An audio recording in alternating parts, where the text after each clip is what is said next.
Hi, good morning. Jake Baldwin. I'm a captain here at 87A shift, the Eldorado Hills Fire Department. This morning I'm going to walk you through Rescue 85. We're going to do an introduction and orientation to our newly placed in service apparatus.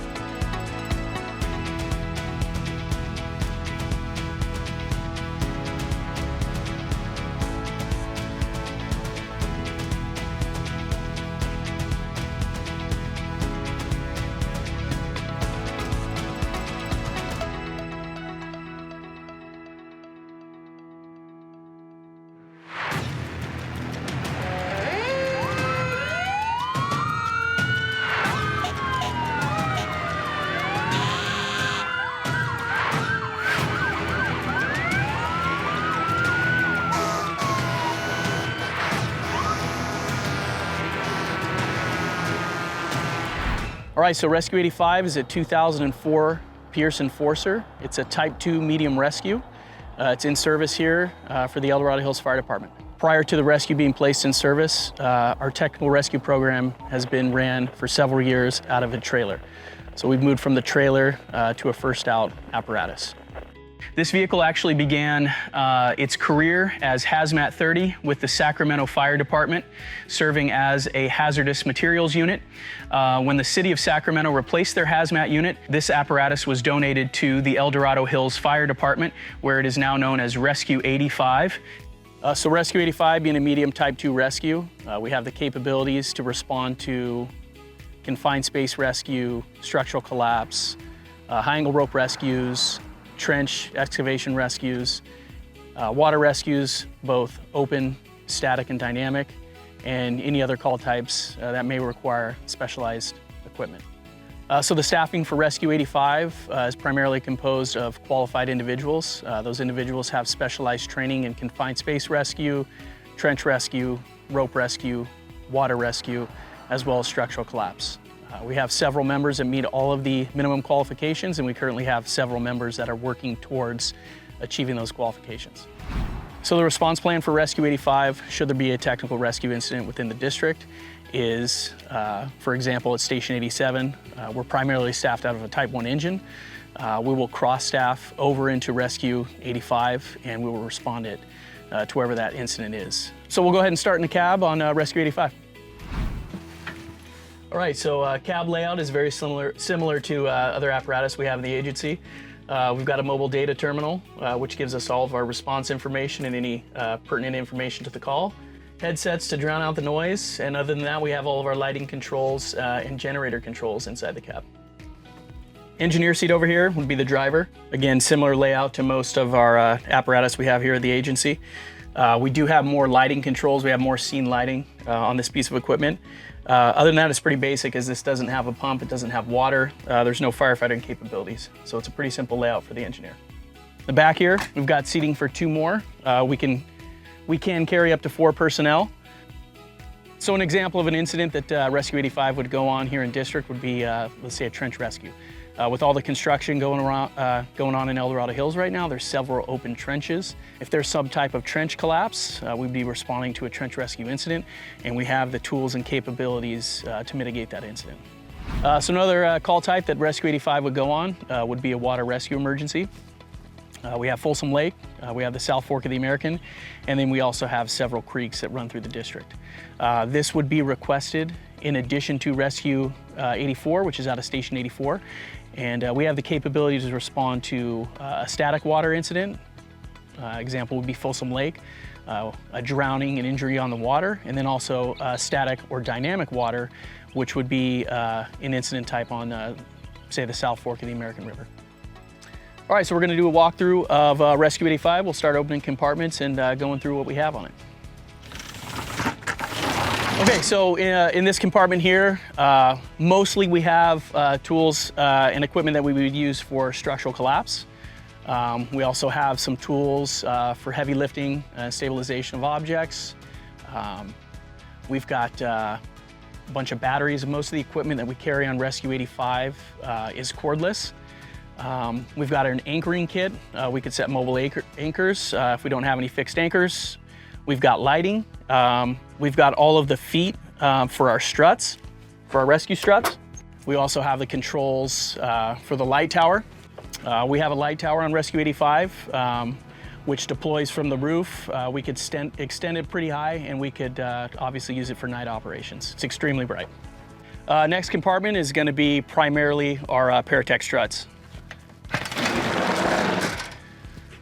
So in this compartment here, we've got gray and gold Paramedic struts, with the gold just being a larger diameter and longer. We primarily use these for structural collapse, trench rescue. We could also use them for commercial vehicle stabilization or extrication. Probably the most frequent call here in El Dorado Hills, at least in which we're using this equipment for, would be a vehicle into a structure. We do have that, like I said, it happens fairly frequently, where prior to having the Paramedic strut, we would just use lumber. It takes quite a while. We got to take measurements, we got to make cuts. These are pretty much plug and play. We could extend them, put on a header and a sole plate, and we could do what we were doing with lumber a lot quicker, a lot more efficiently, and it's a lot stronger. Okay, next slide out here would be our gray struts. These are primarily used for trench rescue. So we would build our trench panels with these, and we could also use these for whatever application in structural collapse. Door shores, window shores, and again, commercial vehicle stabilization and extrication. All right, moving on, next compartment, we got a large slide out tray.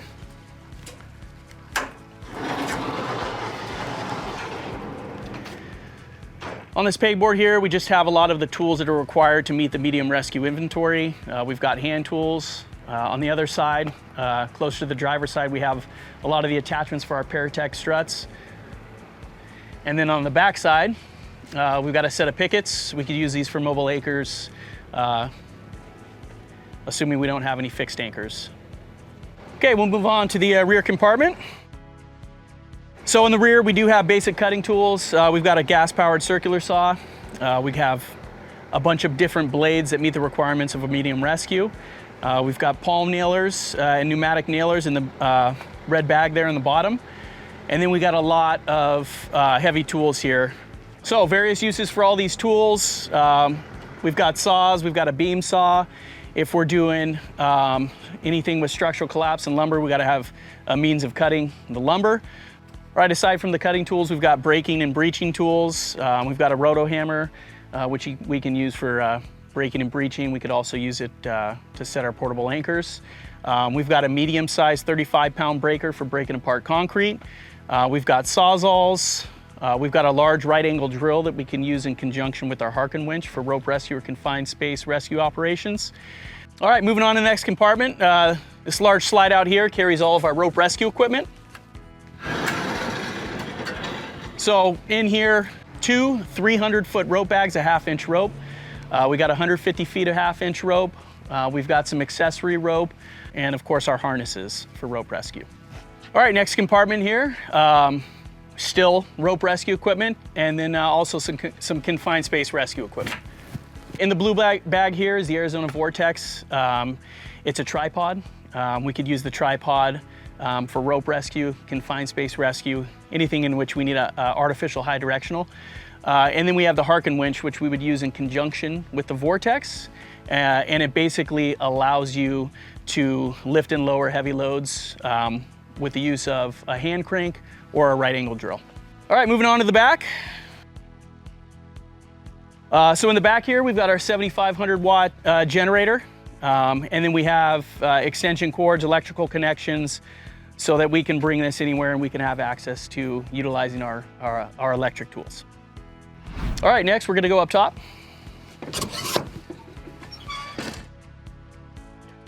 All right, so we're up top now. In the first compartment here, we have all of our water rescue equipment. So we have 4 sets of everything, 4 full sets of PPE. We also have equipment in here for our raft. We got a 13-foot inflatable raft. And then we have victim helmets as well. So swift water rescue, confined space rescue, rope rescue. Anywhere where we have a victim, we want to protect them, so we have victim helmets as well. And the next compartment here, primarily is our lumber, in which we're going to use for structural collapse, stabilization.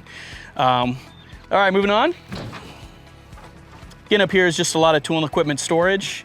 All this equipment is equipment that would be useful to us on any of the emergency types that we might go on, and it's also part of the medium type 2 inventory.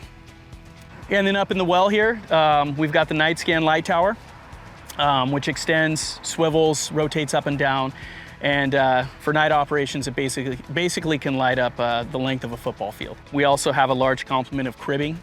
We're going to use cribbing for vehicle extrication, lifting and moving heavy objects, and anything stabilization-wise. All right, moving on, we'll move over to the engineer side. Okay, back in the rear compartment here. These two compartments here are pass-throughs, so whatever we talked about over there, we can access from both sides. Down in the bottom compartment here, in this black box, we've got a large complement of chain. We've got some ratchet straps. We've got accessories for our Harken winch, and we've got our 50-pound breaker, which we could use for breaking and breaching concrete specifically. All right, next compartment over here would be the other side of the middle compartment. So this is a pass-through. We have airbags, we have lifting capabilities. Again, those are going to be pneumatic airlifting bags. We've got the accessories for our Paratech equipment. And then this top compartment here,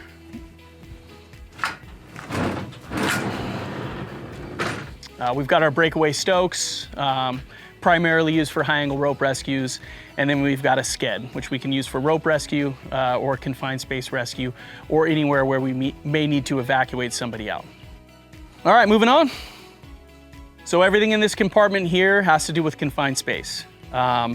So in the bottom here, we've got our pre-rigged 4-to-1 for making a vertical entry in a confined space. We've got atmospheric monitoring equipment. We've got a cascade system, so we can run umbilical air and communications lines for a confined space rescue. And then we've got our hard comms box. So inside of the umbilicals, if we're going on a confined space incident, where we're going to be on air, we have these blue bags here, and we have several hundred feet of umbilical. Inside of that umbilical is your hardline communications, and then also your hardline for your air. If we're doing that, we have our escape cylinders, which we would also utilize along with a mask. And then up top, we've got ventilation equipment. So we've got our vent fan. We have accessories for our ventilation equipment. We've got another patient extraction device up there, and then a lot more length of umbilical. So like I said earlier, Rescue 85 is a Type 2 medium rescue.